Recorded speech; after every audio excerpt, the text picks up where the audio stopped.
So we already trimmed 3 sets of ribs. Somebody showed it with 3 better ones. So what do? You trim 3 more. And what are you looking for in a good competition spare rib? Marbling. First of all, good marbling of fat. Not a lot of thick fat. So we got a little right here. This is going to come off and not get used anyway. But marbling is key. The other thing you're looking for are really straight bones. They're always going to be straight where they're flat. But as they go, they really turn. And this one turns a little bit. And this one turns a little bit.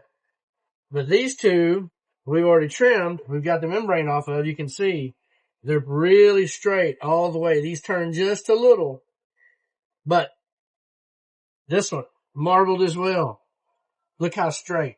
Now what that does is it makes it to where you can go in and cut these ribs either bone side up or bone side down. It's best to cut them bone side down so that you don't mess your bark up.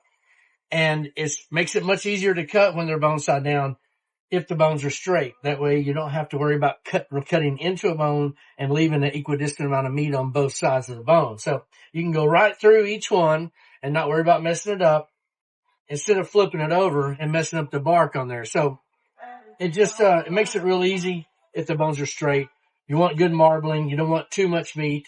You don't want them too thick or they won't cook properly. And a bunch of that extra layers on there to where you've got globby fat in between once it's done. So, straight bones, good marbling. This extra fat that you see on the backside, we don't worry about that. We'll scrape that off with a spoon when we get ready to wrap them in foil. One other little pro tip is you can go in here and express this little vein. Let me show you. There's a little vein that sits right here next to each side of this rib.